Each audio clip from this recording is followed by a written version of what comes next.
Bonsoir. Bonsoir, merci. Alors, il faudra bien parler dans le micro. J'ai pas eu le temps de vous briefer tout à l'heure, mais vous pouvez le remonter, l'ajuster, mais il faut vraiment bien parler en face. Donc là, il est un petit peu en bas. Donc vous pouvez le remonter avec le pied. Vous prenez le pied et vous le remontez. Laetitia Bucaille, vous êtes professeure de sociologie politique, et vice-présidente de l'INALCO, c'est-à-dire l'Institut national des langues et des civilisations orientales. Vous êtes aussi j'ai supprimé ma OCESMA, vous faites quoi? Je J'ai suis supprimé membre, une c'est mon petite ligne. laboratoire de recherche Voilà, donc c'est auquel j'appartiens. le Centre d'études en sciences sociales sur les mondes africains, américains et asiatiques. Bienvenue à vous. Merci. Rima Hassan, bonsoir. Bonsoir. Bienvenue. Vous êtes la présidente et la fondatrice de l'Observatoire des camps de réfugiés que vous avez créé en 2019. Vous êtes franco-palestinienne, c'est bien ça? Alors, même si le terme n'est pas vraiment exact, parce que j'ai pas de nationalité palestinienne. C'est ça, mais c'est pour ça que je vous demande. On y Oui, reviendra, on y reviendra. c'est toute la question. Vous êtes née dans le camp de réfugiés de Nerab en Syrie, en tout cas, voilà. Donc vous allez nous parler de votre histoire, mais surtout de la question que vous qualifiez de parfois oubliée, qui est celle des réfugiés palestiniens, de leur statut et des camps dans lesquels ils vivent et que vous appelez nation invisible. C'est ce que j'ai vu, voilà. On avait aussi invité Samy Cohen pour info, qui est directeur de recherche émérite au Centre d'études et de recherche internationale de Sciences Po, mais qui est souffrant, voilà, et qui n'a pas pu venir. Donc on espère que ça va quand même. Et parce qu'une émission d'1 heure sur le conflit israélo-palestinien ne peut pas être déconnectée de la réalité du terrain, n'est-ce pas? Nous sommes avec Frédéric Mettezo, qui est journaliste, correspondant de Radio France à Jérusalem. Salut Frédéric. Bonsoir à tous, salut. C'était donc Frédéric qu'on entendait tout à l'heure pendant la boucle d'attente. Tu nous entends bien, Frédéric? Tout va bien? C'est parfait. On peut donc commencer. Je me tourne d'abord vers toi, Frédéric, si ça vous va. Est-ce que tu peux nous raconter ce qui s'est passé la semaine dernière, ces derniers jours? Je pense aux attaques qui se sont succédées, que j'ai un petit peu évoquées dans l'introduction de cette émission.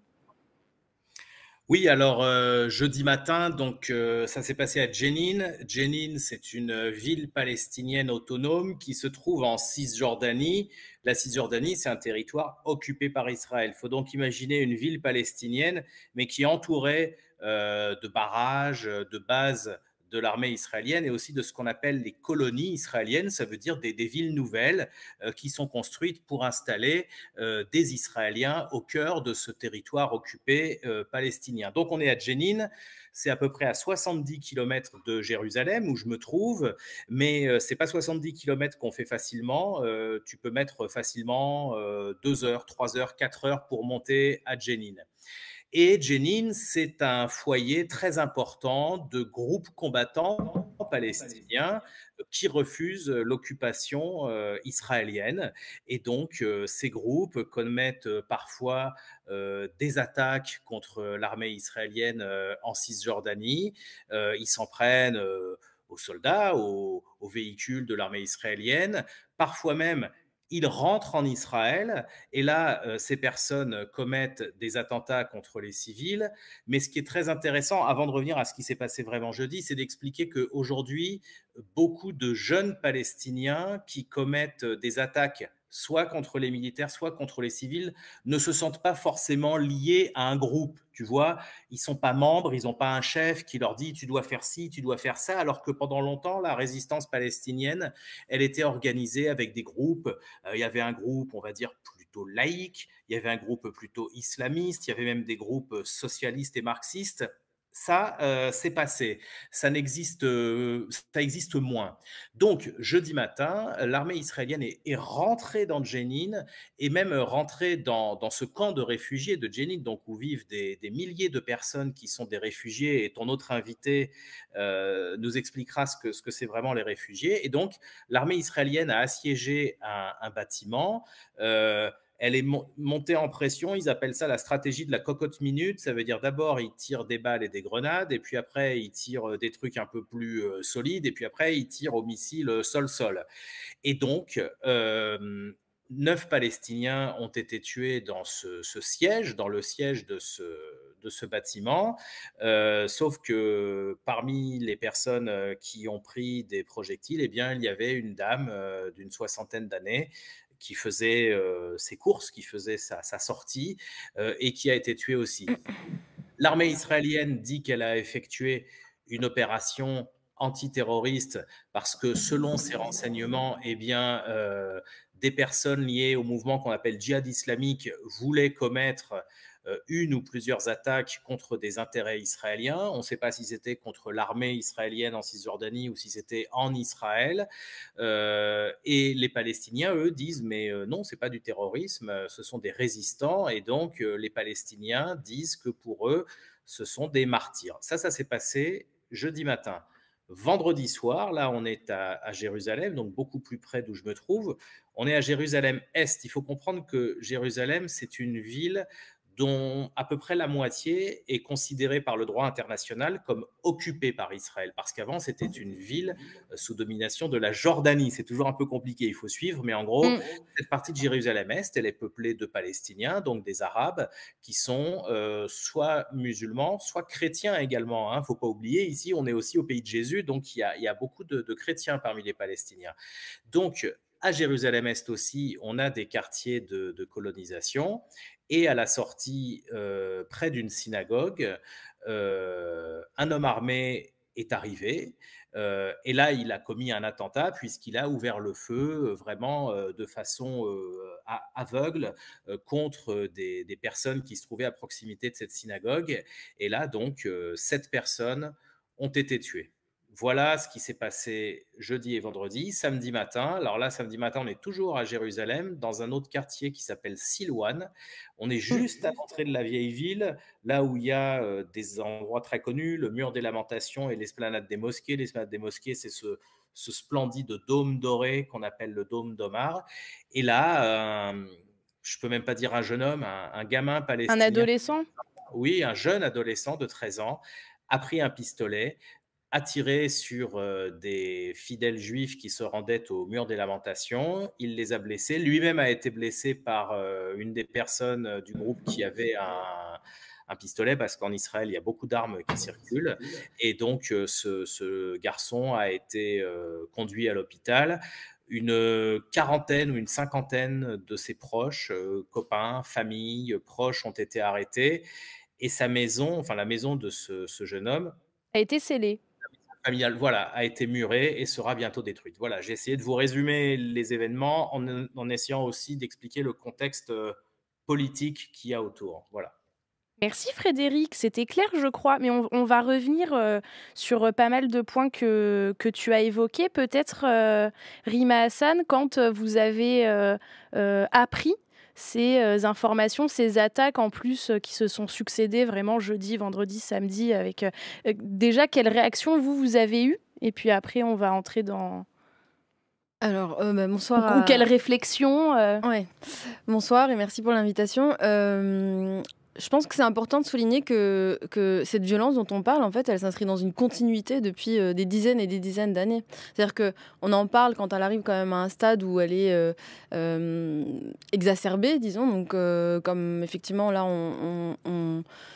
quand on est dans une situation où il faut effectivement dénombrer ou enfin voilà se faire face à tous ces morts des deux côtés, mais cette violence là elle est c'est celle à laquelle... Elle vous a pas étonné, quoi? Elle m'a pas du tout étonnée. Puis en fait, elle s'inscrit vraiment dans une continuité d'événements qui sont liés, on en parlera sûrement tout à l'heure, mais à la colonisation, à l'occupation. Et puis effectivement, je pense qu'il y a depuis peu une impasse politique qui vient, si vous voulez, enterrer toute perspective d'espoir pour... du côté palestinien, mais je pense aussi du côté israélien. On l'a vu avec les manifestations qui ont mobilisé beaucoup d'Israéliens qui veulent encore croire à une possible cohabitation aux côtés des Palestiniens. Et je pense que l'arrivée de cette extrême droite vient, si vous voulez, sceller un peu ce régime. C'est-à-dire que maintenant, je pense, et on reviendra sur les termes, mais il faut avoir aussi ce courage de nommer ce qu'est Israël aujourd'hui, un régime d'extrême droite, un régime d'apartheid, un régime qui occupe et colonise les territoires palestiniens depuis plus de 55 ans. Et donc, il est très compliqué de on a parlé des attaques qui ont été menées par les Palestiniens. Il n'y en a aucun qui appartenait à un groupe armé. Frédéric a dit, acte isolé, un petit de le dire. Ouais. Et donc, je pense que ça s'inscrit avec cet enlisement, si vous voulez, du conflit, qui fait que c'est très compliqué sur 55 ans dans cette situation de colonisation et d'occupation des territoires palestiniens, de permettre à cette génération d'espérer une issue positive avec les voisins israéliens. Et donc, c'est tout le danger auquel on fait face aujourd'hui, et il est plus qu'urgent, pas seulement de parler de la paix, mais de discuter des moyens dont on dispose et qu'on doit aller chercher de façon très concrète pour arriver à un apaisement du conflit. Laetitia Bucaille, pardon, vous pouvez boire. Comment vous qualifiez, vous, ces attaques, attentats, violences survenues la semaine dernière, inédites ou au contraire pas étonnantes? Dites-nous. Alors, inédites, pas totalement, mais je crois qu'on a franchi quand même un nouveau seuil. Et alors, on a parlé bien sûr beaucoup de l'attaque de Jenin, parce qu'il y a eu 10 morts, 9 ou 10 morts. Que ça s'est passé dans un camp de réfugiés. Il y avait déjà eu une attaque. Cisjordanie occupée. Il y avait déjà eu une attaque il y a plusieurs années contre le camp de réfugiés de Jenin, qui comptait en fait des militants armés qui avaient résisté pendant très longtemps. Et il y avait eu un assaut de l'armée israélienne absolument terrible. Il y avait eu vraiment beaucoup de morts. Donc ça dans l'esprit. Mais ça fait quand même quelques semaines, voire quelques mois, que vraiment la violence s'intensifie, notamment du côté israélien, qu'on a très souvent, alors pas forcément dans le cadre d'attaques organisées, mais les militaires soit sont morts de trouille et donc tirent dès qu'ils estiment qu'ils ont en face d'eux quelqu'un de suspect, soit il y a une espèce de barrière morale qui tenait encore un peu, qui est tombée encore davantage et qui fait qu'on ouvre la gâchette très très facilement. Parce qu'il y a vraiment, le nombre de morts palestiniens l'indique, quand même une montée là en 2022 et 2023 de vraiment beaucoup de morts du côté palestinien. Donc on a l'impression là que du côté israélien, il y a quelque chose qui est une espèce de frein qui pouvait exister avant, puisque quand même, l'armée israélienne se targue d'être une armée morale, d'obéir à un code assez strict de l'usage des armes à feu, etc. Là, on a l'impression que ça dérape. Les colons, depuis très nombreuses années, ça c'est vraiment pas nouveau, peuvent être extrêmement agressifs et harceler les Palestiniens qui sont éventuellement leurs voisins, qui s'empêchent notamment d'aller faire la cueillette des olives. Donc ça c'est ancien, mais effectivement, comme ça a été dit, il y a bien sûr aussi une espèce d'étouffement progressif des Palestiniens, parce que c'est difficile de se représenter ce qu'est la Cisjordanie. C'est un territoire qui fait à peu près 5000 km², pardon, oui. Qui est en fait parsemé de colonies. C'est-à-dire qu'on a parlé quelquefois de peau de léopard. Les colonies n'ont cessé d'augmenter depuis les années 1990. C'est-à-dire que même quand le processus de paix fonctionnait, le nombre de colonies a doublé entre 1992 et 2000. Donc là, il a encore doublé depuis 2000. On est à peu près à 600 000 colons si on compte Jérusalem, la Cisjordanie. Et en fait, ce que ça veut dire, c'est que des petites bourgades palestiniennes qui auraient pu se rejoindre si le développement urbain avait été naturel, sont empêchées de se développer par ces colonies qui enserrent les villes palestiniennes. Et avec ces colonies, il y a des routes de contournement, il y a des barrières de sécurité, etc. Et ça a un impact extrêmement concret sur la vie des Palestiniens. Ça les empêche de mener leur vie quotidienne la plus simple. Frédéric, est-ce que tu souhaites compléter peut-être ce que dit Laetitia Bucaille justement sur ce frein, ce verrou un peu de la violence qui a encore plus explosé Non, mais tout a été très bien raconté par les deux intervenantes précédentes. C'est vrai que effectivement, c'est pas inédit. On a eu des années aussi violentes, mais c'est vrai qu'il y a, comment dire, une forme de baisse des barrières morales. C'est-à-dire que, par exemple, on a un mouvement de jeunes colons qu'on appelle les jeunes des collines. C'est plutôt dans le nord de la Cisjordanie, près de la ville de Naplouse.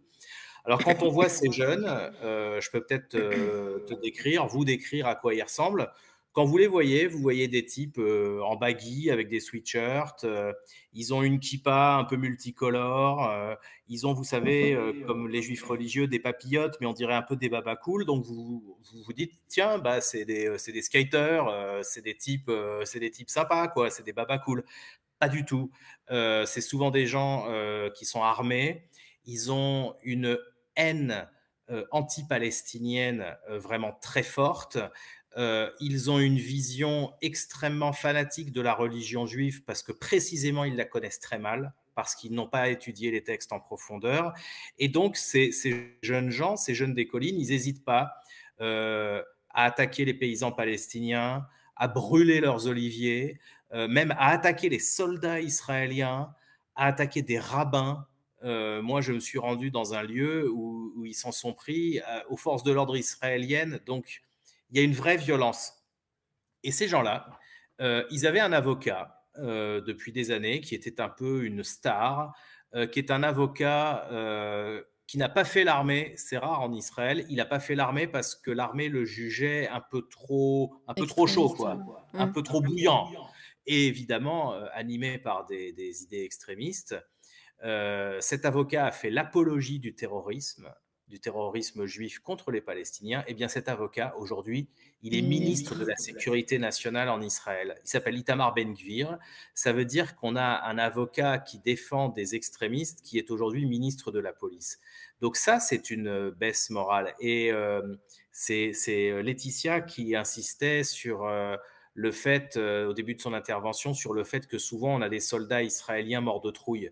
Évidemment, quand vous êtes israélien ou israélienne, parce que beaucoup de filles font l'armée, on vous met à un barrage avec une arme à feu chargée et on vous a expliqué quand même que potentiellement la population en face, c'est des terroristes. Et quand vous voyez ces gens arriver là, et c'est vrai qu'Israël a souffert du terrorisme. Dans les années 2000, il y a eu des attentats suicides épouvantables, des gens qui prenaient le bus, des gens qui étaient à la fac, et on faisait exploser la cantine de la fac. Donc, tout ça est resté dans l'inconscient israélien. Et ces soldats, en fait, ils ont beau avoir des beaux uniformes, des belles armes, etc. J'emploie le mot, ce sont des gamins. Et donc, ces gamins, on leur met des armes à feu et ils sont au checkpoint. La baisse morale de l'autre côté, eh bien, tu l'as mentionné tout à l'heure dans ton introduction, Manon, c'est un gosse, un jeune ado de 13 ans qui prend une arme. Une arme. Et c'est quelque chose qui, socialement parlant, n'est pas acceptable. Et c'est vrai qu'on a deux jeunesses, une jeunesse qui est occupée, la jeunesse palestinienne, qui manque beaucoup de perspectives. Il faut savoir que la plupart du temps, quand un Palestinien commet une attaque ou un attentat, il va être tué, il ou elle va être tué. Il y a une forme de jusqu'au-boutisme, de désespoir, et il y a aussi une culture, ce qu'on va appeler la culture du martyr, c'est-à-dire quand un Palestinien est tué par l'armée israélienne, il est ce qu'on appelle un shahid, c'est-à-dire un martyr. Et il y a de ça à peu près 2 mois, le maire de Naplouse, donc Naplouse c'est une autre ville palestinienne autonome, a dit: moi, je pense que quand une mère encourage son fils à aller au martyr, c'est pas une bonne mère. Une mère ne doit pas souhaiter la mort de son enfant. Et il a été très critiqué par une partie de la population. Voilà où on en est. Mettons de côté la dimension politique, il y a aussi une dimension morale importante d'une baisse des barrières. Mais tout cela étant dit, je ne fais pas d'égalité pour la situation entre les Israéliens et les Palestiniens parce que les Palestiniens sont occupés et Israël est l'occupant. Rima Hassan, soit une réaction, soit peut-être sur cet adolescent de 13 ans. Qu'est-ce que ça veut dire Mais je pense que c'est, pour rebondir sur ce qui a été dit, c'est que on revient en fait aux moyens qui sont mis à disposition pour que ces populations puissent cohabiter. Et on a du mal quand même à comprendre, c'est-à-dire qu'on a quand même depuis des dizaines et des dizaines d'années ce constat autour de la question de l'occupation, de la colonisation. On peut critiquer, et à juste titre, les moyens qui sont utilisés par les Palestiniens pour résister, mais moi je suis assez troublée qu'on ne parle jamais de résistance. C'est-à-dire que c'est une résistance qui peut être critiquée à travers, parce qu'effectivement elle terrorise la population israélienne, mais quelles sont les possibilités de lutte pacifique qui sont à disposition des communautés palestiniennes? Je crois qu'on peut même plus parler d'une communauté palestinienne parce que tout a été fait pour disloquer ce peuple, enfin vraiment le séparer. C'est-à-dire que selon que vous soyez à Jérusalem, selon que vous soyez en territoire occupé en Cisjordanie, selon que vous soyez à Gaza ou un réfugié palestinien dans les pays frontaliers, vous n'avez aucun statut, enfin, vous n'avez pas les mêmes statuts, pardon, vous n'avez pas les mêmes droits. Et donc aujourd'hui, tout a été fait, et c'est aussi ce qui est reproduit dans les territoires occupés. Tout est fait pour empêcher le peuple palestinien de penser à un avenir qui peut être le sien, penser, si vous voulez, s'organiser en fait d'une certaine façon, s'organiser politiquement, socialement, pour que on puisse mettre en œuvre voilà, des solutions qui tendent vers une issue positive. Et donc on se retrouve avec un peuple qui est complètement enfin voilà, qui est complètement disloqué. Et donc je pense que c'est ce qui pousse aussi certains à se dire je vais faire justice moi-même, c'est-à-dire que je ne suis pas représentée, il n'y a aucune unité en fait, dans ce peuple qui permette une organisation politique décente. Donc on a des groupes armés qui peuvent se multiplier dans ce contexte et qui en plus on a du côté palestinien une impasse politique avec Mahmoud Abbas qui est au pouvoir depuis des années, mais qui est complètement discrédité quoi, par les Palestiniens. Donc une réaction, c'est... Moi, ce qui me perturbe, c'est que je trouve ça très important de critiquer les moyens qui sont utilisés effectivement par...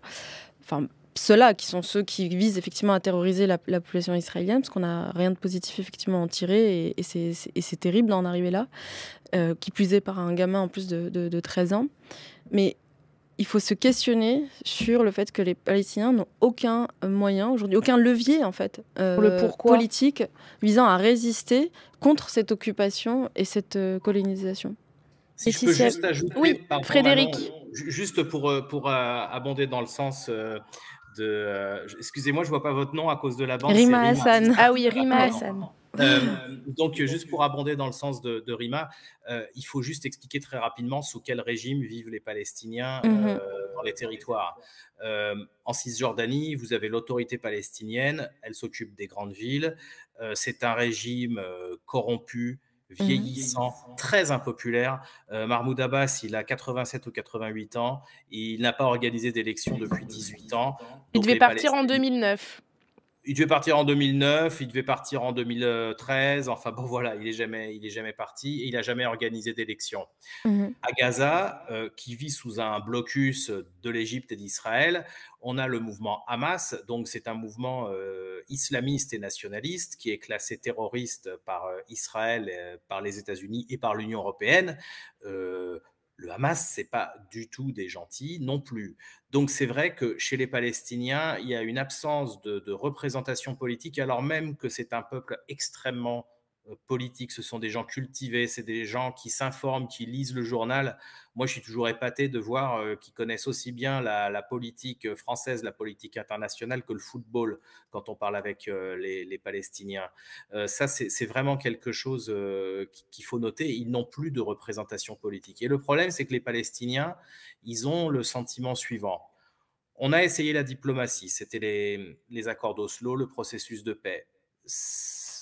35 ans après, il n'y a pas de paix et il n'y a pas de processus. L'autre chose, ça a été le recours à la violence, ça a été l'intifada. L'intifada de 2000 à 2005-6, c'est à peu près 5000 morts palestiniens. Ça n'a rien donné non plus. Et donc là, vous avez un peuple qui se dit, je n'ai pas de représentation politique, je n'ai pas de moyens d'agir réellement.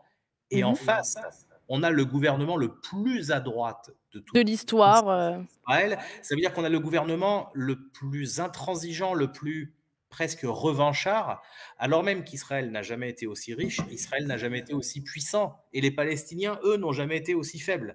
Donc, il est évident que politiquement, c'est comme, vous savez, une mouche qui se cogne contre la vitre, quoi. À un moment, les Palestiniens sont un peu désemparés, et les Israéliens, qui ne sont pas d'extrême droite, parce qu'il y en a aussi, et sont évidemment désemparés.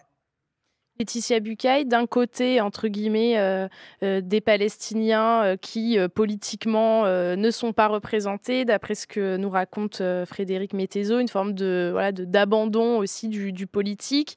De l'autre, l'extrême droite au pouvoir. Oui, alors, je ne dirais pas exactement qu'ils ne sont pas représentés. Je dirais que la population palestinienne s'éloigne effectivement des partis politiques palestiniens qui les ont structurés pendant des années, jusque dans les années 90, même fin des années 90. Il y a un tournant avec justement l'instauration de l'autonomie palestinienne. Parce que l'instauration de l'autonomie palestinienne finalement divise un peu la population palestinienne, puisqu'il y a l'autorité palestinienne qui coopère avec Israël dans le processus de paix. Et puis, il y a notamment le Hamas qui s'oppose au processus de paix et se met à faire des attentats suicides. Donc, il y a une espèce là de division et de conflit qui émerge entre Palestiniens, qui chagrine beaucoup en fait la population palestinienne, qui voit éclater cette unité qui n'avait pas été totale, il y avait bien sûr des conflits aussi auparavant, mais quand même qui dominait, puisqu'ils étaient unis dans leur lutte contre Israël. Aujourd'hui, ce qui se passe pour cette jeunesse, puisque le premier, l'attaquant contre la synagogue, la fusillade près de la synagogue n'avait que 21 ans, c'est pas très âgé non plus, donc le lendemain, l'autre jeune en avait 13. Ce que l'on remarque depuis plusieurs années, c'est qu'effectivement, un certain nombre d'attaques sont des attaques qui ne sont pas commanditées par des mouvements politiques, c'est-à-dire que par le passé, le Hamas, le djihad islamique, même le Fatah ont organisé des attaques et des attaques suicides contre des Israéliens. Là, ça peut être le fait d'initiatives individuelles. Moi, j'ai pas appris, je sais pas grand-chose sur ces deux jeunes, mais apparemment, ils ne sont pas affiliés à des partis. Et donc, ce que ça montre, c'est qu'effectivement, cette manque de confiance envers les structures politiques, et ce qu'on peut se dire, c'est que ces personnes-là qui ont été tuées au hasard des Israéliens dans l'espace public n'espèrent pas un gain politique de leur acte. Je ne crois pas, en tout cas.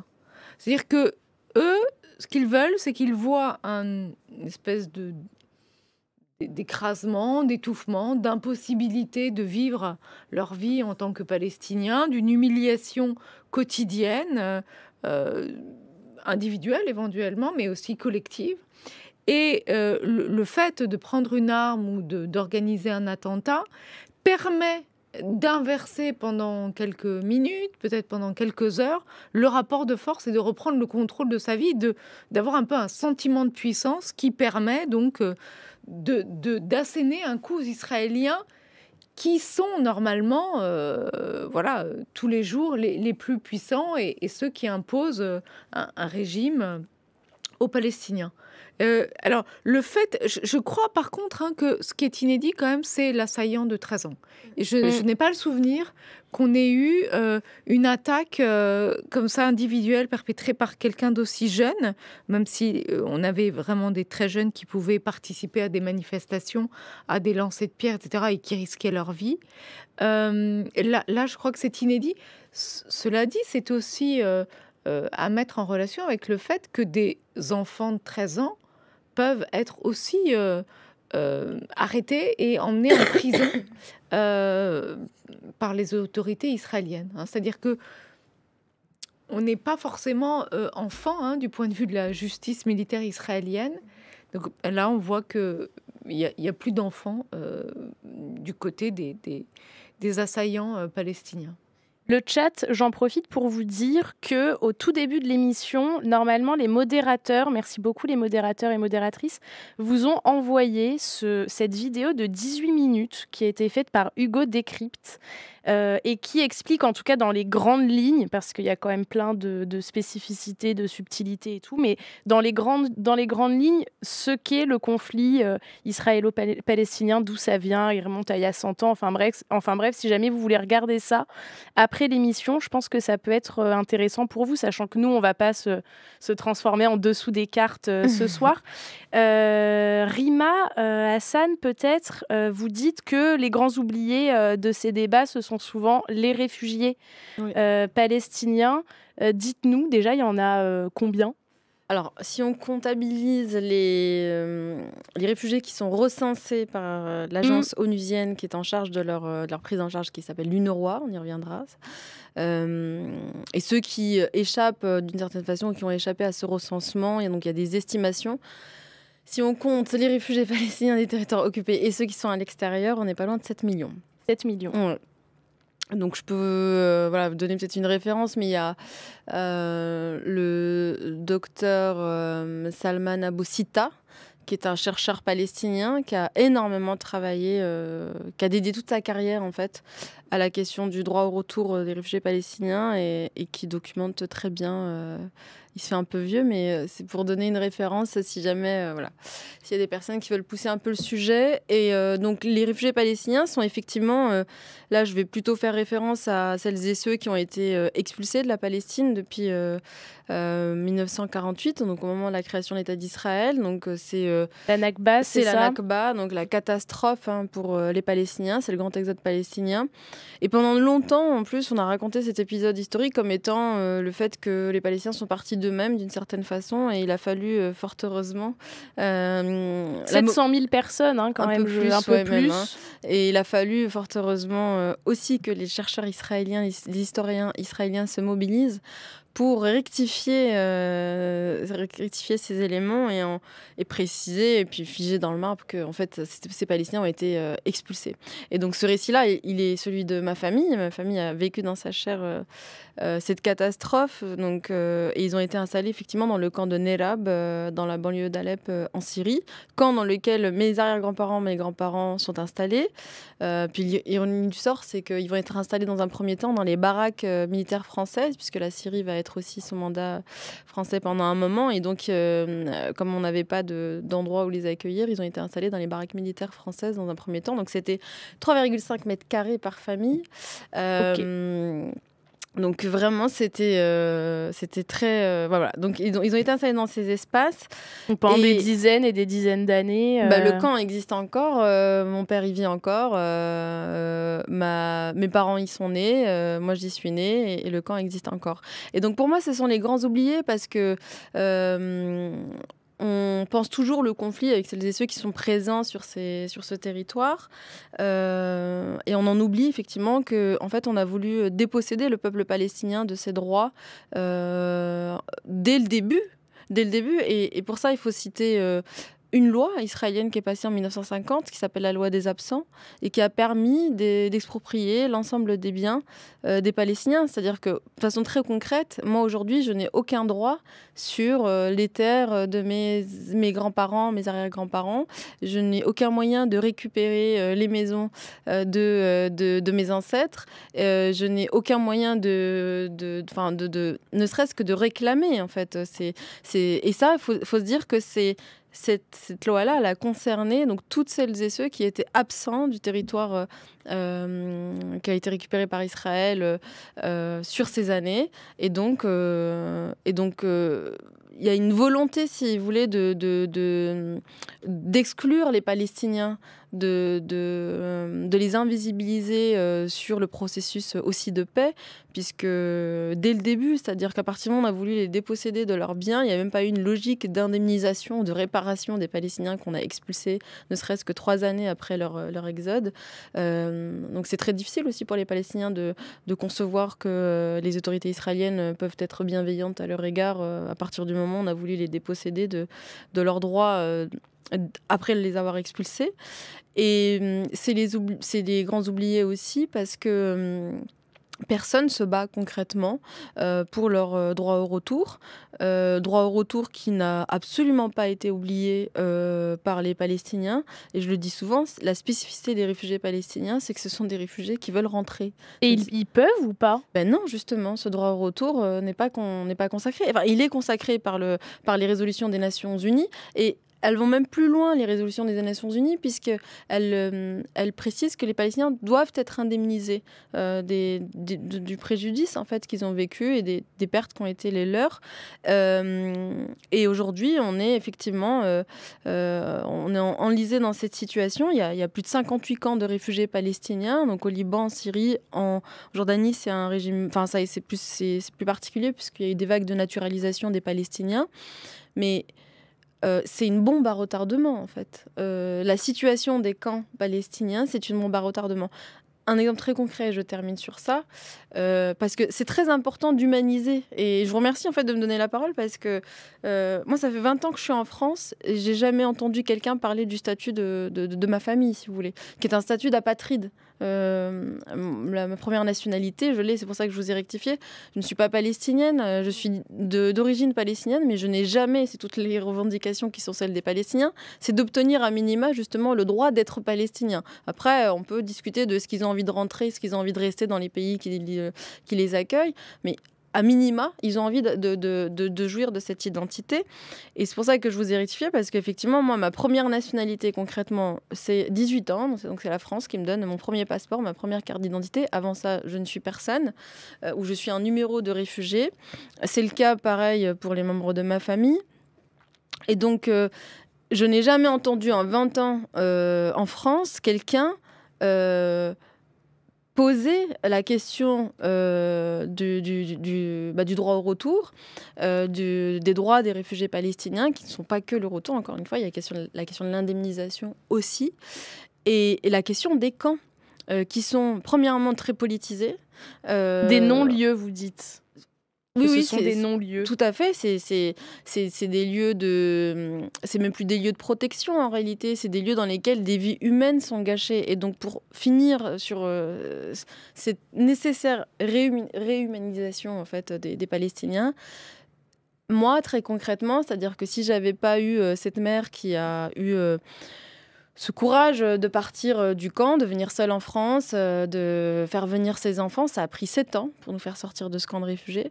Je n'aurais jamais pu m'épanouir, en fait. Je n'aurais jamais pu faire les études que j'ai faites. Je n'aurais jamais pu me construire en tant que femme, me construire en tant que citoyenne d'un pays. Et donc, les camps, ce sont des lieux d'exclusion aussi. Donc, c'est ça que ça représente en termes de gâchis humain.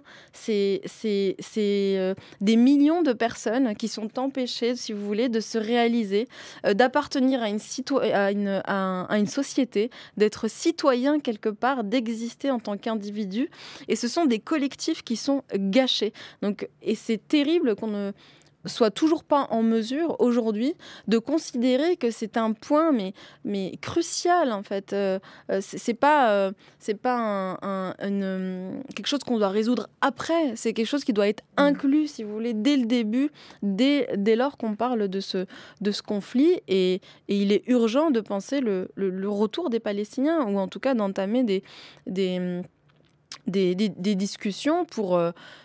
que les Palestiniens puissent choisir s'ils ont envie de rester dans les pays où ils sont ou de rentrer, mais qu'en tout cas, on puisse travailler à ce que cette possibilité soit enfin envisagée.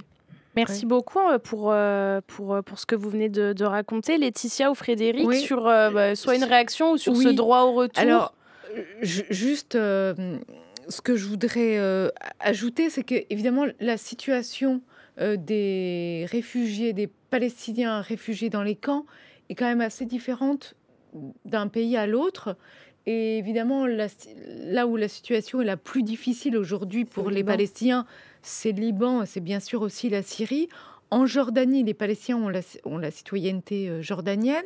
Et il y a aussi des camps de réfugiés dans la bande de Gaza et en Cisjordanie. Il ne faut pas l'oublier. Hein. Ce sont des gens qui habitaient sur le territoire actuel d'Israël et qui, donc, sont partis sur un autre territoire. Donc, ils vivent dans les limites de l'autonomie palestinienne, mais ils sont quand même réfugiés.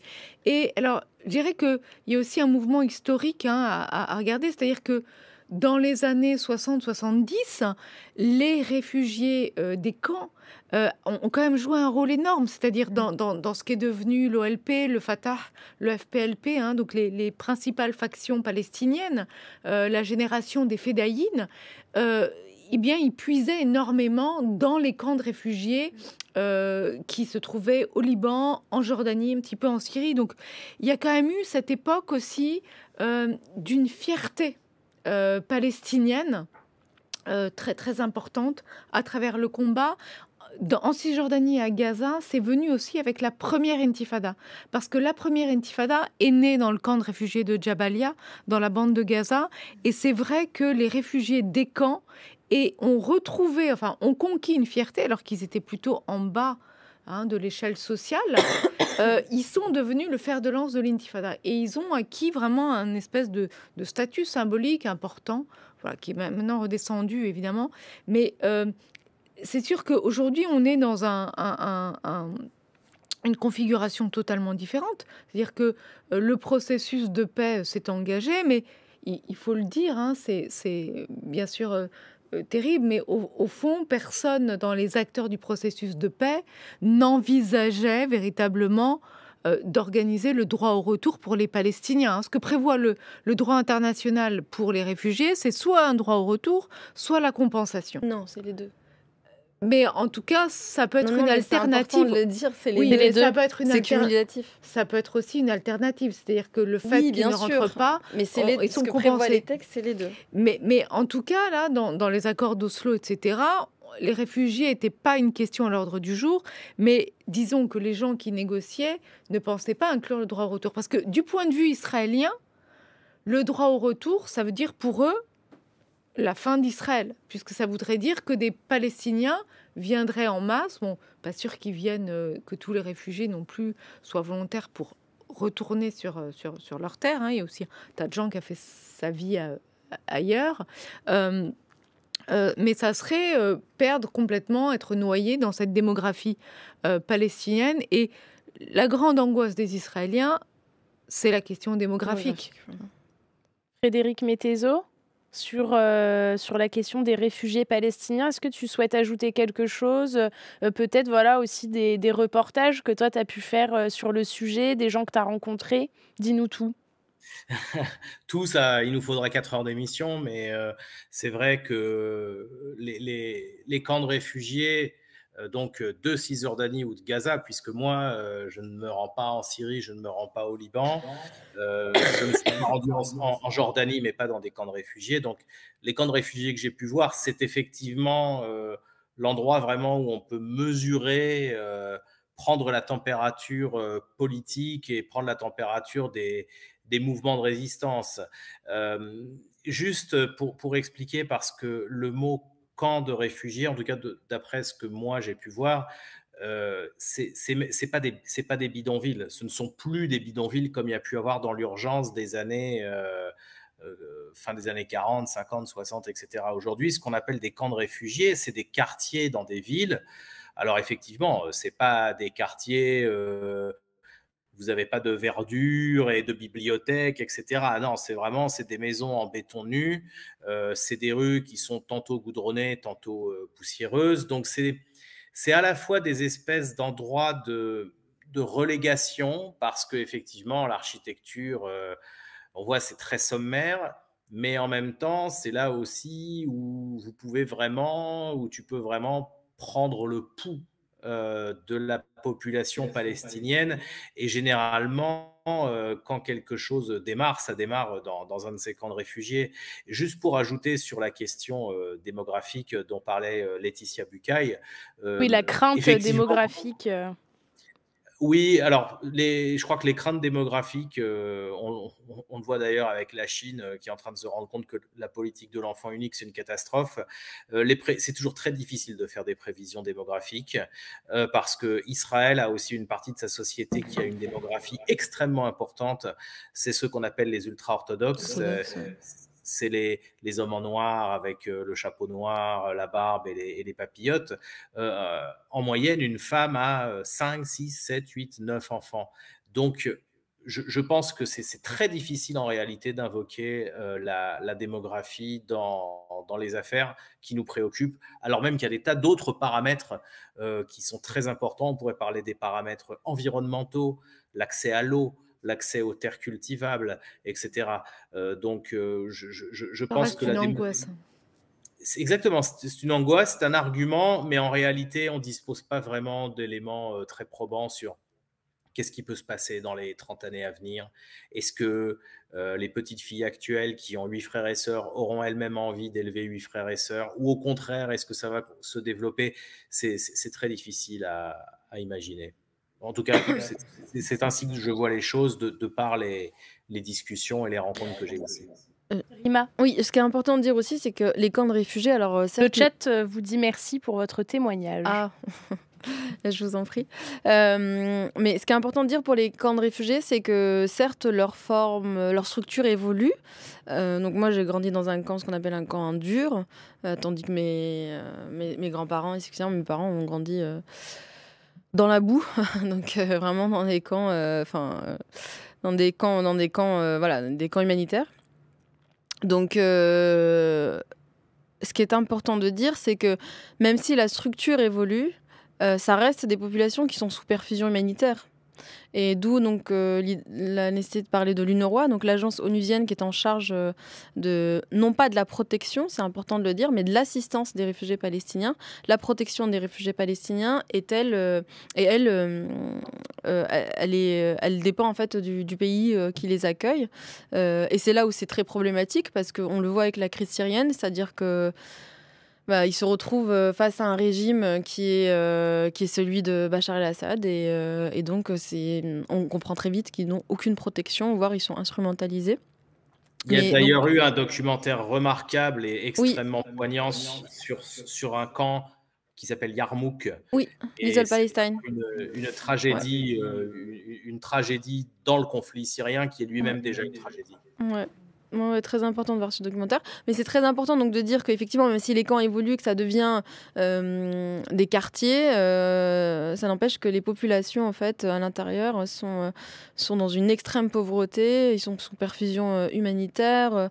Il y a très peu les services que tente d'assurer l'UNRWA sont ceux en fait, d'un État, l'éducation, la santé, la salubrité, enfin voilà. Donc, et ça fait effectivement 74 ans que ça dure et c'est pour ça qu'il est urgent de penser au statut des réfugiés palestiniens, tant sur le volet intégration dans le pays qui les accueille, mais là aussi c'est cumulatif, il faut aussi qu'ils puissent avoir des droits s'ils en expriment le souhait de retourner en Palestine ou d'avoir des documents qui leur permettent effectivement d'avoir un accès à ces territoires. Et il y a cet enjeu démographique, mais je veux dire, on ne peut pas d'un côté dire à la communauté juive mondiale que tous les juifs peuvent revenir en Israël et donc obtenir une nationalité, et c'est le cas aujourd'hui. Si vous êtes, si vous êtes juif ou juive, vous pouvez vous présenter en Israël et demander votre une double nationalité. Donc c'est un privilège énorme et on peut le comprendre puisque on sait que voilà, Israël a aussi été créé pour assurer, avoir un lieu sûr pour la population juive mondiale en raison de l'antisémitisme que ce peuple a vécu depuis très très longtemps. Mais on ne peut pas d'un côté, si vous voulez, ouvrir ses droits au peuple juif et de l'autre, dire aux Palestiniens non, il y a un enjeu démographique. C'est-à-dire qu'on ne le dit pas ça au peuple juif qui veut venir ou rejoindre ce territoire. On a toujours cette possibilité, encore une fois, en tant que juif aujourd'hui, d'obtenir la citoyenneté israélienne et la nationalité israélienne et de s'installer sur ce territoire. Alors pourquoi d'un côté, on l'interdirait aux Palestiniens qui, eux, ont été expulsés expulsés de leur terre, et puis de l'autre, on continuerait à ouvrir ce droit à tous les juifs du monde. Enfin, il y a quand même une injustice qui est là aussi, encore une fois, criante, quoi. Et il faut se dire que les Palestiniens, dans les camps ou réfugiés, ou même dans la diaspora, c'est-à-dire que moi, aujourd'hui, j'ai tous les privilèges que j'ai, à savoir une citoyenneté. Voilà, je suis sortie de ce conditionnement. Mais je vois très bien cette injustice. Moi, aujourd'hui, j'ai aucun droit sur cette terre. C'est-à-dire que je suis étrangère sur la terre de mes grands-parents. Alors que n'importe quel juif du monde peut être un citoyen presque du jour au lendemain sur la terre de laquelle mes grands-parents, mes arrière-grands-parents ont été expulsés. Et cette injustice-là, moi, je la vis aussi. Et je la ressens aussi, avec tous les privilèges que j'ai qui me permettent quand même de prendre du recul avec les études que j'ai faites. Imaginez la souffrance d'un Palestinien qui vit dans la misère la plus absolue, dans des camps de réfugiés, et qui n'a pas d'autre perspective que de transmettre, d'enfanter des enfants réfugiés.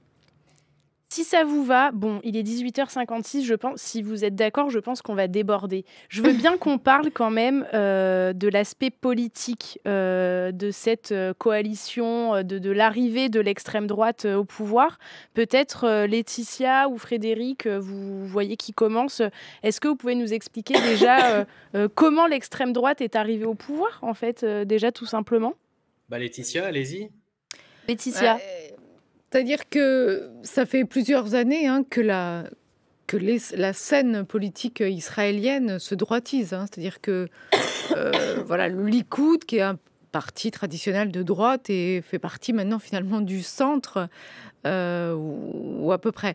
Alors justement, on parlait de démographie. Il y a quand même une évolution démographique en Israël qui fait que justement les religieux, notamment les ultra-orthodoxes, qui votent à droite, voire à l'extrême droite, sont de plus en plus nombreux et votent pour des partis qui défendent la colonisation, le Grand Israël. Donc la proportion de religieux influe sur le vote. On a aussi le fait, de toute façon, que la gauche israélienne, la gauche israélienne, c'est vraiment effondrée de manière terrible. C'est-à-dire qu'après l'échec de Camp David en 2000, donc en 2000, il y a un sommet qui est organisé par les Américains. Bill Clinton veut absolument finir en beauté et faire en sorte que les Palestiniens et les Israéliens scellent un accord définitif et règle la question palestinienne, enfin en tout cas celle des territoires palestiniens. Bon, finalement, il n'y a pas d'accord. Et après cela, Ehud Barak, qui est le Premier ministre de l'époque, va diffuser la thèse selon laquelle il n'y a pas eu d'accord parce qu'il n'y a pas de partenaire palestinien. Parce que finalement, c'est la rhétorique, le Yasser Arafat, les Palestiniens qui l'entourent, ne sont pas honnêtes, ne sont pas véritablement désireux de faire la paix, et donc auraient refusé cette offre généreuse qui avait été celle d'Ehud Barak. Et donc, en disant qu'il n'y a pas de partenaire palestinien, les travaillistes israéliens, sur la branche sur laquelle ils seront assis, parce que pourquoi voter pour un parti politique qui défend la paix et l'échange des territoires contre la paix, si finalement, de l'autre côté, il n'y a pas de Palestiniens. Donc, et puis, alors ensuite, il y a eu l'intifada avec des attentats, suicides assez terribles, etc. Et la population israélienne a été de plus en plus séduite par un discours de sécurité. Et c'est vraiment ça qui domine depuis le début des années 2000. Les Israéliens gèrent la question palestinienne uniquement par le biais de la sécurité. Il n'y a pas de proposition politique, il n'y a pas de vision politique non plus. Voilà, et donc les Israéliens ont adhéré de plus en plus à ça, et les travaillistes qui pouvaient évoquer des perspectives politiques finalement n'étaient plus crédibles. Frédéric, il y a donc celles et ceux qui ont voté pour l'extrême droite, et puis il y a aussi, toi, tu as fait un reportage sur des manifestations. Il y a aussi des gens qui manifestent contre. Voilà, c'est ça. Il y a des gens qui manifestent contre ce gouvernement qui est donc dirigé par Benyamin Netanyahou. Il faut peut-être expliquer en quelques instants qui il est. Il est donc le chef de ce parti, le Likoud, qui est un peu l'équivalent traditionnellement l'équivalent des Républicains en France, ou du Parti conservateur en Angleterre, ou du Parti républicain aux États-Unis. Sauf que le Likoud tient un discours de plus en plus à droite, mais comme il y a à son extrême droite des partis de plus en plus radicaux, effectivement, le Likoud apparaît presque aujourd'hui comme un parti centriste par rapport à ses alliés d'extrême droite. Mais en réalité, Benyamin Netanyahou, c'est un nationaliste, il est contre un État palestinien, il est pour la colonisation, c'est quelqu'un de très talentueux, c'est un très bon orateur, c'est un très bon communicant, c'est quelqu'un qui a un sens tactique hors du commun. Il est capable de faire des alliances avec n'importe qui pourvu qu'il reste au pouvoir. Et c'est pour ça qu'il est toujours là. Oui, c'est ça. Il faut quand même se souvenir que Netanyahou, la première fois, il a été élu Premier ministre d'Israël en 1996, au moment où Jacques Chirac venait tout juste de se faire élire président. Donc vous voyez, on est vraiment… beaucoup de gens n'étaient pas nés quand Netanyahou était déjà au pouvoir. Et là, Netanyahou, il est jugé pour corruption, il a des accusations très graves, et donc il se dit, si je ne suis plus Premier ministre, je vais très facilement me faire condamner et aller en prison, donc je vais me faire réélire, je vais prendre des alliés qui sont donc ces ultra-orthodoxes et cette extrême droite sioniste religieuse, et puis il espère un jour changer le système judiciaire pour, essayer de mettre fin à ces procès, et d'une façon générale, comme beaucoup de mouvements de droite, comme Trump aux États-Unis, il dit que les magistrats ont trop de pouvoir, que la Cour suprême a trop de pouvoir, et donc il veut donner… Que la justice a trop de, oui, trop de ça, pouvoir. pouvoir. Donc il veut donner plus de pouvoir aux politiques et aux élus par rapport aux magistrats. Et donc c'est pour ça que des Israéliens manifestent tous les samedis soirs pour dénoncer cette réforme judiciaire. Pour faire le comparatif, en France, on a le Conseil constitutionnel qui a le mot final sur les lois. Eh bien, l'Assemblée nationale, elle ne peut pas s'opposer au Conseil constitutionnel. C'est ce que dit notre Constitution. Eh bien, en Israël, c'est la même chose avec la Cour suprême, sauf que là, Benyamin Netanyahou et son gouvernement veulent que d'une simple majorité de 61 voix sur 120, l'Assemblée israélienne puisse avoir le dernier mot. Et ça, les gens sont contre parce que la Cour suprême… elle a fait beaucoup progresser les droits individuels, les droits LGBT, les droits des femmes. Parfois, pas toujours, parfois, de temps à autre, elle a donné raison à des Palestiniens qui avaient des contentieux avec l'armée et la justice israélienne. Et là, beaucoup d'Israéliens, moi je suis allé plusieurs fois aux manifestations contre cette réforme, ce sont des dizaines de milliers de personnes qui manifestent. Alors, c'est des grosses manifestations, hein, quand vous avez 100 000, 110 000, 120 000 personnes dans un pays de 9 millions d'habitants. Mais bon, l'électorat, il est quand même très à droite. Et vous me dites si je dis une bêtise, mais le cabinet de sécurité israélien a annoncé un projet de loi qui viserait à révoquer les cartes d'identité israéliennes des familles, je cite, de terroristes qui soutiennent le terrorisme. Oui, alors il faut expliquer parce que oui, ça, c'est vraiment une particularité de ce conflit. Et tout à l'heure, Rima Hassan parlait de ce peuple émietté. Il y a une multitude de statuts pour les Palestiniens. Vous en avez certains qu'on appelle souvent les Arabes israéliens. Eux, ils ont un passeport d'Israël. Par exemple, pour citer une ville connue, c'est les gens qui habitent à Nazareth. La ville où a grandi Jésus, eh bien, ce sont donc des gens arabes qui peuvent être musulmans ou chrétiens. Ils sont donc des Palestiniens, mais leur passeport, il est israélien. Il y a ensuite les gens des territoires occupés, comme la Cisjordanie. Eux, ce sont donc des habitants de Cisjordanie. Ils ont un passeport délivré par l'autorité palestinienne. Ils peuvent avoir l'autorisation d'aller en Israël comme travailleurs. Moi, j'en vois tous les jours. Ils travaillent sur les chantiers, notamment. Et puis, on a encore un autre statut qui est celui des Palestiniens de Jérusalem-Est. Parce que Jérusalem-Est a donc été annexé par Israël. Israël dit « Jérusalem-Est, c'est israélien, c'est à nous ». Mais contrairement, par exemple, aux Arabes de Nazareth, les habitants de Jérusalem-Est, ils n'ont pas un passeport israélien, ils ont ce qu'on appelle une carte de résident, une carte d'identité de résident.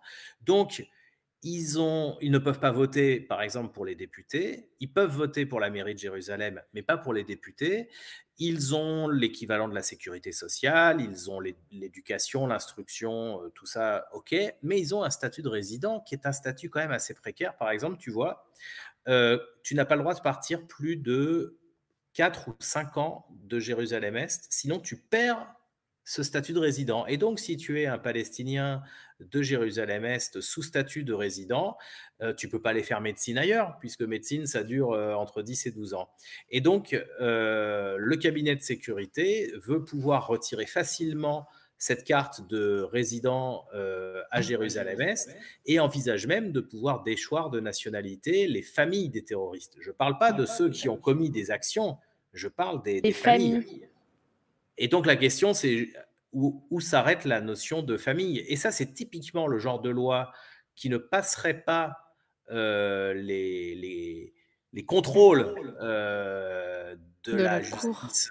Voilà, par exemple, l'ancien le procureur d'État d'Israël s'était opposé à ce genre de mais si la Cour suprême est, je vais mettre des guillemets, stérilisée, peut-être que cette loi peut passer, effectivement. C'est une punition collective, en fait. Il s'agit de punition collective, là. Ce qui, bien sûr, est totalement réprouvé dans n'importe quel droit.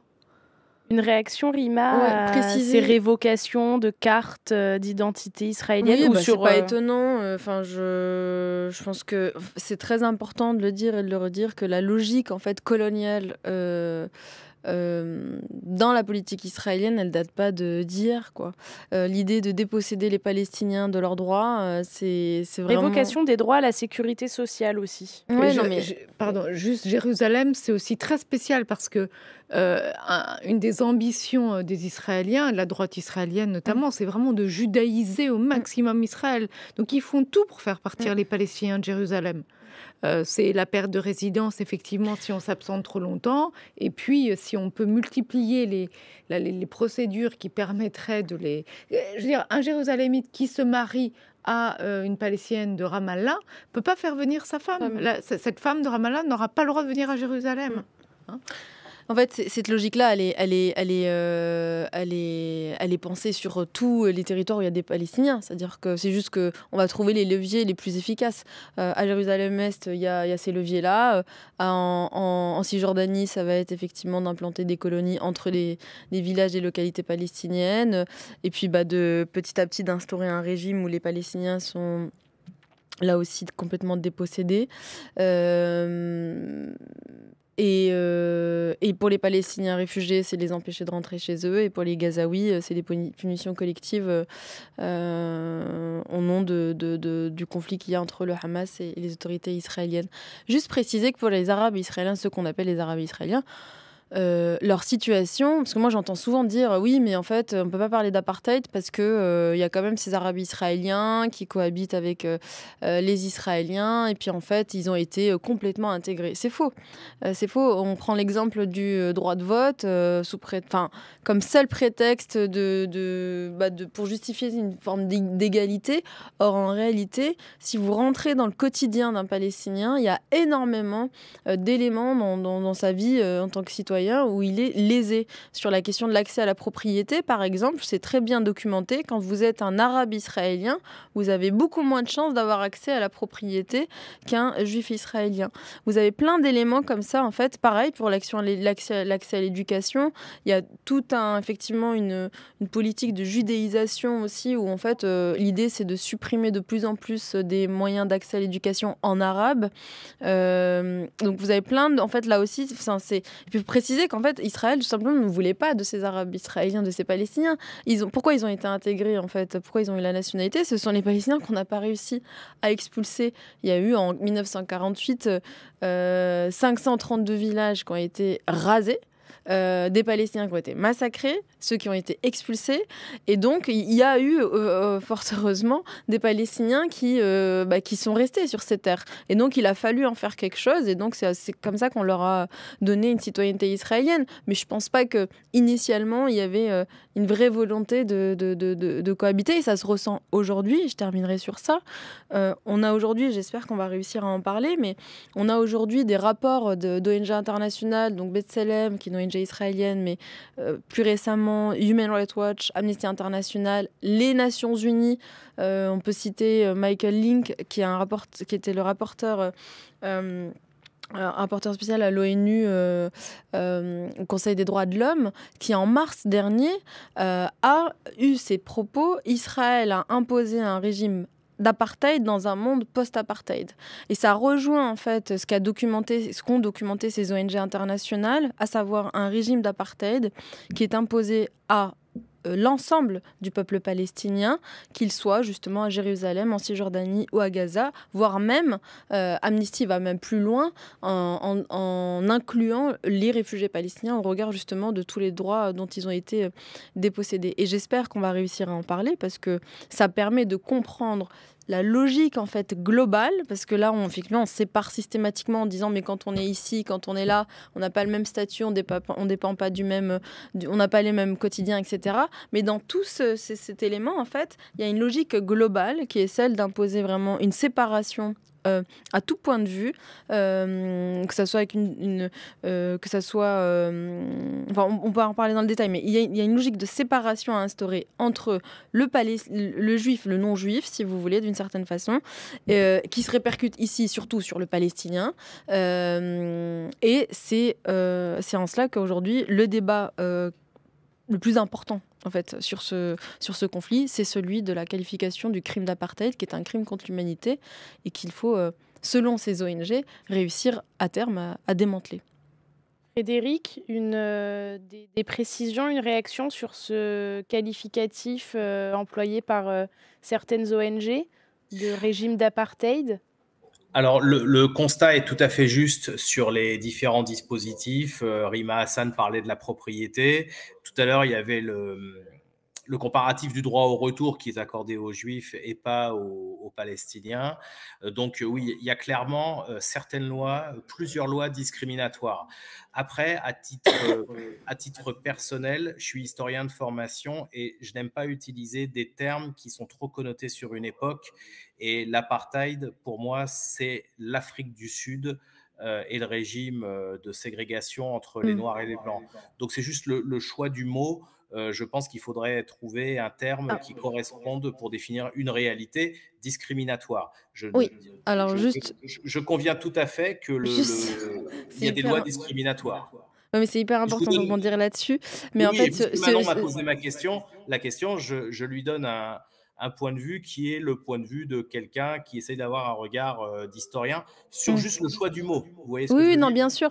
Mais en fait, là, ce qu'il faut aussi, c'est important de le préciser, le crime d'apartheid a fait l'objet d'une définition autonome, donc qui est pas, c'est-à-dire que l'idée c'était de définir en fait ces crimes de façon en s'inspirant bien sûr de ce qui s'est passé et pour mettre un terme au régime d'apartheid sud-africain. Mais aujourd'hui, dans le droit international, cette définition est autonome et objective, c'est-à-dire que l'idée... C'est l'ONU en 1973, en effet. La Convention de 1973 permet aujourd'hui, en réalité, de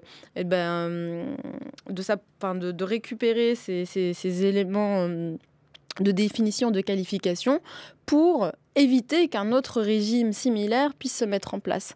Et donc, c'est ce qui se passe aujourd'hui, c'est-à-dire que ce que disent ces ONG internationales, et c'est là où moi je ne vous rejoins pas sur ça, c'est que pendant très longtemps, effectivement, le terme pouvait être utilisé par récupération politique, idéologique. Là, aujourd'hui, le débat, il porte sur une qualification juridique qui est très honnêtement difficilement contestable, d'autant plus qu'il y a un consensus à la fois du point de vue des Nations Unies, à la fois des plus grands experts en matière de respect des droits humains ou de défense des droits humains, des ONG internationales, sur l'utilisation de ce terme et surtout sur la qualification. Pourquoi ce terme? C'est précisément parce qu'on a eu un régime d'apartheid en Afrique du Sud qu'aujourd'hui on sait définir et qualifier ce crime.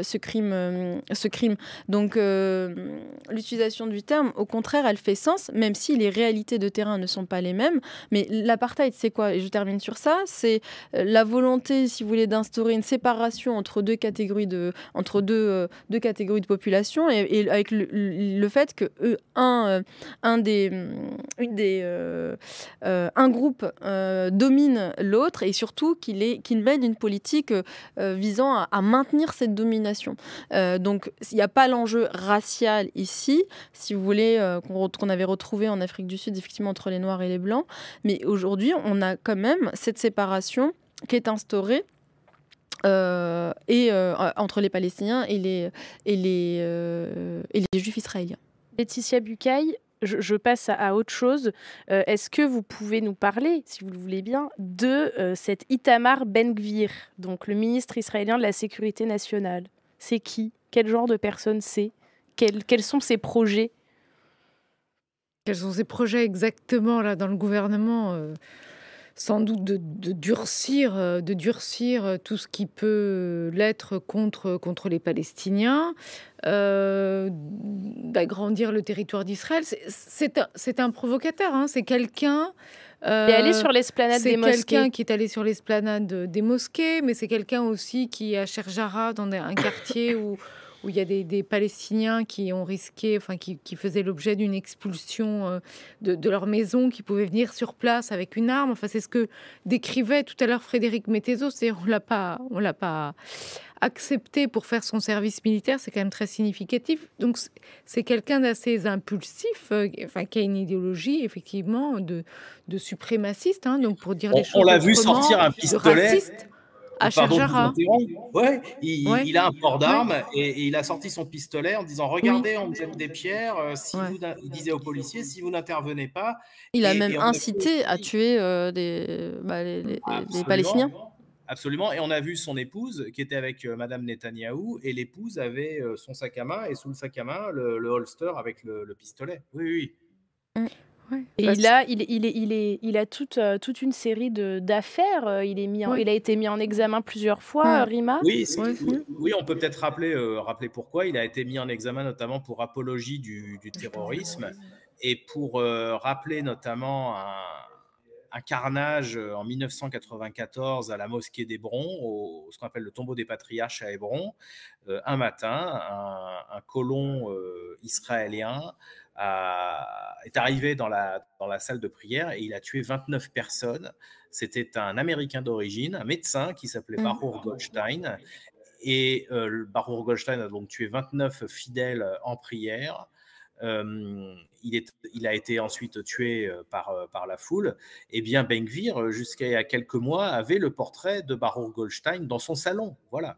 C'est vraiment quelqu'un comme ça, et c'est quelqu'un qui est prêt à prendre des mesures contre les Palestiniens, contre les musulmans, contre les chrétiens. Voilà, c'est vraiment quelqu'un qui est extrêmement intolérant et extrêmement... on en revient à ce qu'on disait au départ, c'est-à-dire que la barrière morale, là, est descendue très très bas avec ce personnage.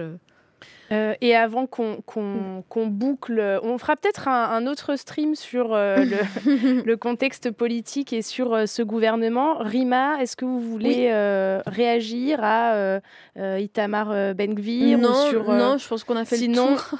On a fait le tour. On arrive à la fin sur la suite et après. Oui, peut-être sur... je ne sais pas sur quels éléments vous vouliez conclure, mais... Qu'est-ce qui peut se passer maintenant? Qu'est-ce qu'on fait? Que peut faire Washington? Alors, justement, je pense que... du côté palestinien, je pense qu'on est un peu fatigué de compter sur les États-Unis, mais je pense que poser... Donc, je reviens sur cette notion d'apartheid, il faut poser cette réalité. Pourquoi c'est très important? Parce que la solution à des États est est illusoire selon vous? Oui. Elle est totalement irréaliste aujourd'hui. Les plus grands experts le disent aussi.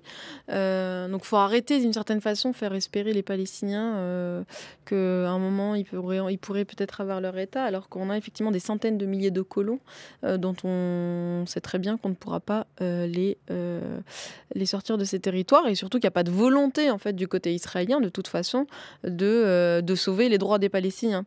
Donc aujourd'hui on est effectivement dans un état de fait de ce crime d'apartheid.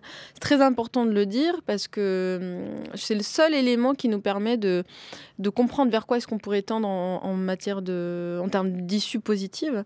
C'est qu'il faut effectivement penser ou réussir à se projeter, même si c'est compliqué, à l'idée de démanteler en fait ces régimes d'apartheid et de proposer des solutions qui permettent une cohabitation des populations. Donc il y a des travaux sur le fait que ça pourrait être un État binational, une fédération d'États. Mais ce qui est sûr, c'est que la solution d'un État palestinien... Et je crois que même les Palestiniens n'en veulent plus. C'est-à-dire que les Palestiniens eux-mêmes on a ça dans le discours palestinien, c'est dire mais attendez, il nous reste des petits bouts de territoire, on est complètement dépossédés, on est colonisés en fait, on ne peut même plus en fait s'organiser sans qu'on soit effectivement colonisé de part et d'autre par ces colonies, par l'implantation de ces colonies. Donc je crois que même les Palestiniens eux-mêmes en fait sont aujourd'hui les revendications palestiniennes ont muté. Je pense que c'est sur quoi il faut conclure. Les revendications palestiniennes ont muté. Il y a de moins en moins de revendications sur l'idée d'avoir un État sur les territoires qui restent. Les Israéliens contrôlent quand même plus de 60% de la Cisjordanie. Les revendications des Palestiniens aujourd'hui, c'est ceux des droits civiques en fait. J'essaie de dire, mais en fait, on veut être des citoyens comme les Israéliens, on veut bénéficier des mêmes droits, et on retrouve là des éléments de sortie, si vous voulez, du régime d'apartheid en matière de revendications et de mutation des revendications politiques.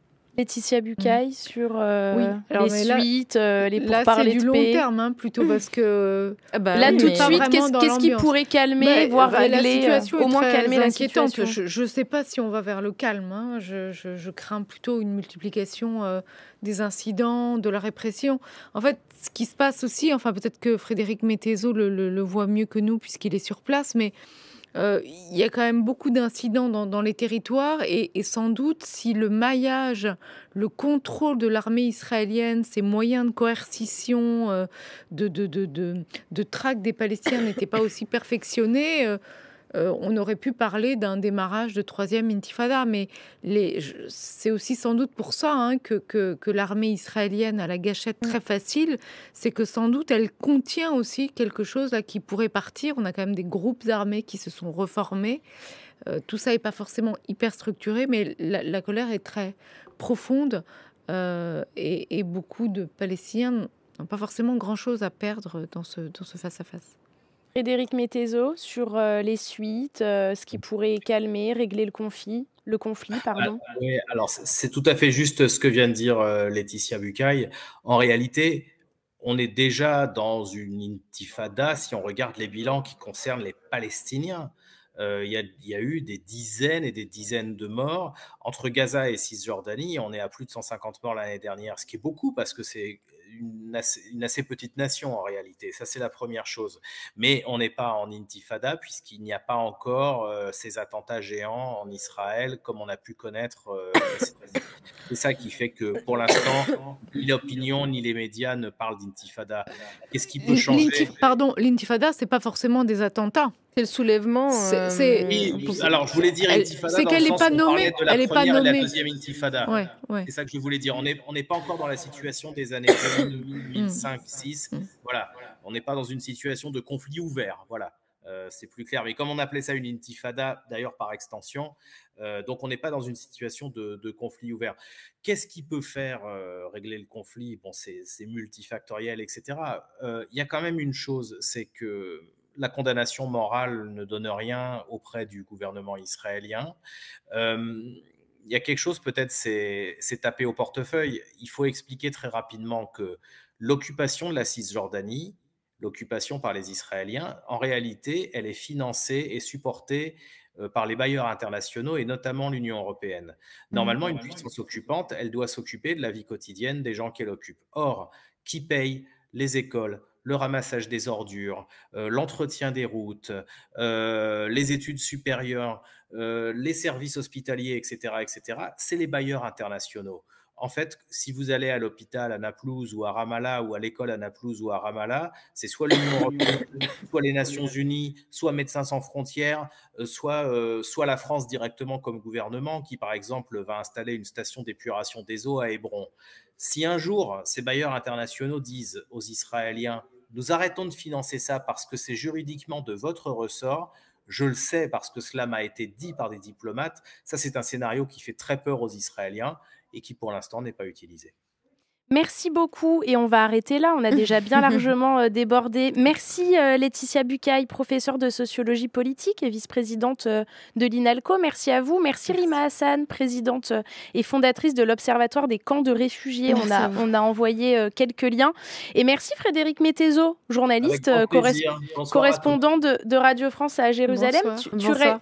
Tu es correspondant encore pendant combien de temps? Ça fait 4 ans que tu es à Jérusalem En 6 mois, je rentre en France et un collègue ou une collègue de Radio France aura le grand honneur professionnel d'être correspondant à Jérusalem. Ce n'est pas toujours évident, mais c'est une chance inouïe de pouvoir travailler ici. Voilà. Merci beaucoup. Merci pour ton travail. On a envoyé quelques liens pour écouter tes reportages, tes interventions Et là, je retourne dans le bureau pour travailler pour France Info, justement. Voilà, bon, bah, décidément. Merci beaucoup. Merci à vous, le chat. J'espère que cette émission vous a plu. Si c'est le cas, n'hésitez pas à le signifier, voilà, en vous abonnant à la chaîne Twitch ou au podcast audio. Oui, parce qu'il y a un podcast audio qui existe. J'ai vu la question tout à l'heure qui a été posée. Merci à vous.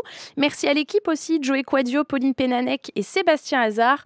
Le sujet du talk demain, les plateformes vont-elles enterrer les salles de cinéma? Voilà, un tout autre sujet. Merci à vous et en attendant...